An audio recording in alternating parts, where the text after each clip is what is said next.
லேவியர் 23 அதிகாரம். சமய பெருவிழாக்கள். ஆண்டவர் மோசேயிடம் கூறியது: இஸ்ரேல் மக்களிடம் நீ இவ்வாறு கூறு, நீங்கள் சபையாக கூடி புனிதமாய் கடைபிடிக்க வேண்டிய ஆண்டவருக்குரிய பண்டிகை நாள்களாவன. 6 நாள்கள் நீங்கள் வேலை செய்யலாம்.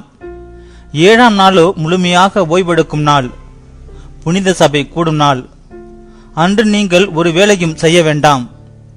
நீங்கள் வாழும் இடமெங்கும் அது ஆண்டவருக்கான ஓய்வு நாள். நீங்கள் சபையாக கூடி குறிப்பிட்ட நாள்களில் புனிதமாய் கடைபிடிக்க வேண்டிய ஆண்டவரின் பண்டிகை நாள்களாவன. பாஸ்காவும் புளிப்பெற்ற அப்பமும்.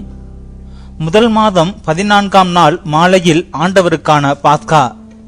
அந்த மாதம் 15ஆம் நாள் ஆண்டவருக்கான புளிப்பெற்ற அப்ப பண்டிகை. 7 நாள் புளிப்பெற்ற அப்பங்களை உண்பீர்கள். பண்டிகையின் முதல் நாள் சபை கூடும் புனித நாள். அன்று வேலை செய்யலாகாது. 7 நாளும் ஆண்டவருக்கு எரிபலி செலுத்த வேண்டும்.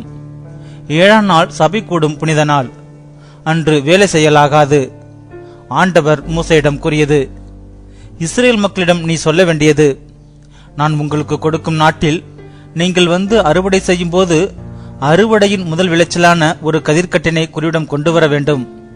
உங்கள் சார்பாக ஏற்கத்தக்கதாக குரு அந்த தானிய கட்டினை ஓய்வு நாளுக்கு பின்வரும் அடுத்த நாளில் ஆண்டவரின் திருமுன் ஆரத்தி பலியாக்குவார். அதனை ஆரத்தி பலியாக காட்டுகிற அன்று ஆண்டவருக்கு எரிபலியாக ஓராண்டான பழுதற்ற ஆட்டுக்குட்டி ஒன்றை செலுத்துங்கள். 20 படி அளவுள்ள மரக்காலில் 10ல் 2 பங்கான மிருதுவான மாவை எண்ணெயில் பிசைந்து ஆண்டவர் விரும்பும் நறுமணமிக்க எரிபலியாக செலுத்துங்கள். திராட்சப்பட ரசத்தை நீர்மைப்படையலாக படையுங்கள். உங்கள் கடவுளின் காணிக்கையை நீங்கள் கொண்டு வரும் அந்த நாள் வரை அப்பமோ சுட்ட கதிரோ பச்சை கதிரோ உண்ணலாகாது. இது நீங்கள் வாழும் இடமெங்கும் உங்களுக்கு பின்வரும் உங்கள் வழிமரபினரும் கடைபிடிக்க வேண்டிய என்றுமுள்ள நியமமாகும். அறுவடை பெருவிழா. ஆரத்தி பலியாக கதிர்கட்டினை கொண்டு வந்த ஓய்வு நாளின் மறுநாளிலிருந்து 7 வாரங்களை கணக்கிடவும். 7ஆம் நாள் ஓய்வு நாளுக்கு மறுநாளான 5ஆம் நாளில் ஆண்டவருக்கு புது உணவு படையலை செலுத்துங்கள். நீங்கள் வாழும் இடங்களிலிருந்து 20 படி அளவுள்ள ஒரு மரக்கால் மிருதுவான மாவில் 10ல் 2 பகுதி எடுத்து புளிப்பேற்றி 2 அப்பங்களை சுட்டு அவற்றை ஆண்டவருக்கு முதற் பலனின் ஆரத்தி பலியாக கொண்டு வாருங்கள். இந்த அப்பத்துடன் ஓராண்டான பழுதற்ற 7 ஆட்டுக்குட்டிகளையும் ஒரு காளையையும் 2 ஆட்டுக்கிடாய்களையும் உணவு படையலோடும் நீர்ம படையலோடும் ஆண்டவருக்கு எரிபலியாக செலுத்துங்கள். இது ஆண்டவருக்கு உகந்த நறுமணமிக்க நெருப்பு பலியாக இருக்கும். வெள்ளாட்டு கிடாய்களில் ஒன்றை பாவம் போக்கும் பலியாகவும் ஓராண்டான 2 ஆட்டுக்குட்டிகளை நல்லுறவு பலிகளாகவும் செலுத்துங்கள். இந்த 2 ஆட்டுக்குட்டிகளை முதற் பலனான அப்பத்துடன் குரு ஆண்டவர் திருமுன் ஆரத்தி பலியாக்குவார். அவை ஆண்டவருக்கு துயதான காணிக்கைகள், குருவுக்குரியவை. அந்நாளை திருப்பெறவை நாளாக அறிவியுங்கள்.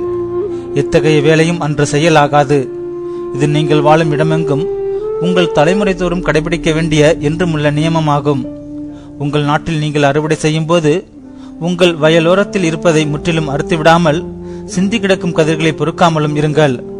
அவற்றை எளியவருக்கும் அந்நியருக்கும் விட்டுவிடுங்கள். நானே உங்கள் கடவுளாகிய ஆண்டவர். புத்தாண்டு பெருவிழா. ஆண்டவர் மோசேயிடம் கூறியது: நீ இஸ்ரேல் மக்களிடம் கூறு, 7ஆம் மாதம் முதல் நாள் உங்களுக்கு ஓய்வு நாள். அதை திருப்பெறவையாக கூடி எக்காலம் ஊதி கொண்டாடுங்கள். எத்தகைய வேலையும் அன்று செய்யாமல் ஆண்டவருக்கு நெருப்பு பலி செலுத்துங்கள். பாவ கழுவாய் நிறைவேற்றும் நாள். ஆண்டவர் மோசேயிடம் கூறியது: அந்த 7ஆம் மாதம் 10ஆம் நாள் பாவ கழுவாய் நாள், சபை கூடும் நாள். அன்று நீங்கள் உங்களையே தாழ்த்தி கொண்டு ஆண்டவருக்கு எரிபலி செலுத்த வேண்டும். அந்த நாளில் எத்தகைய வேலையும் செய்யலாகாது. ஏனெனில் அது கடவுளாகிய ஆண்டவரின் திருமுன் உங்களுக்காக பாவ கழுவாய் நிறைவேற்றும் நாள். அந்த நாளில் தம்மை தாழ்த்தி கொள்ளாத எந்த மனிதரும் தம் இனத்தில் இராதபடி அழிக்கப்படுவார். அந்த நாளில் யாராவது ஏதாவது வேலை செய்தால் அவரை அவர் இனத்திலிருந்து அழித்து விடுவேன். நீங்கள் எந்த வேலையையும் செய்யக்கூடாது. இது உங்கள் தலைமுறை தோறும் நீங்கள் வாழுமிடங்கள் எல்லாம் பின்பற்ற வேண்டிய என்றுமுள்ள நியமமாகும். அன்று உங்களுக்கு முழுமையான ஓய்வு நாள். அன்று உங்களை தாழ்த்தி கொள்ள வேண்டும். அந்த மாதத்தின் 9ஆம் நாளினை மாலை முதல் மறுநாள் மாலை வரை ஓய்வு நாளாக கடைபிடிக்க வேண்டும். கூடார பெருவிழா.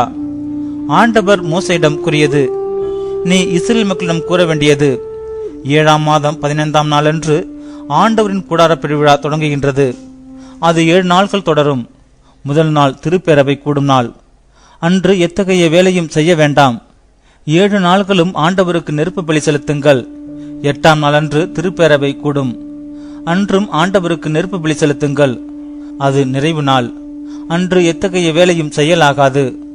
ஓய்வு நாளில் ஆண்டவருக்கு செலுத்தும் காணிக்கைகள், நேர்ச்சைகள், தன்னார்வ பலிகள் தவிர அந்தந்த நாள்களுக்கு ஏற்ப எரிப்பலி, உணவு படையல், இரத்தப்பலி, நீர்ம படையல் முதலிய பலிகளை செலுத்தத்தக்கதாகவும் சபை கூடி அந்த நாளை புனிதமாய் கடைபிடியுங்கள். இவையே நீங்கள் கொண்டாட வேண்டிய விழாக்கள். நிலத்தின் பலனை சேகரிக்கும் 7ஆம் மாதம் 15ஆம் நாள் விழா.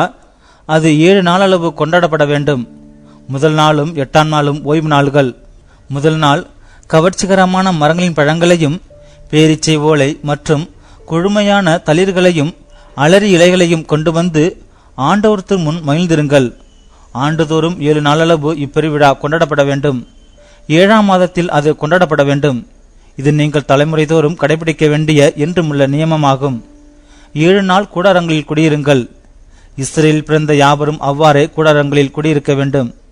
இஸ்ரேலரை எகிப்திலிருந்து நான் கொண்டு வந்த போது அவர்கள் கூடாரங்களில் வாழ்ந்தார்கள் என்பதை இதன் மூலம் உன் வழிமரபினர் அறிந்து கொள்வர். நானே உங்கள் கடவுளாகிய ஆண்டவர். இவ்வாறு மோசே ஆண்டவரின் விழாக்களின் வரலாற்றை இஸ்ரேல் மக்களுக்கு எடுத்துரைத்தார்.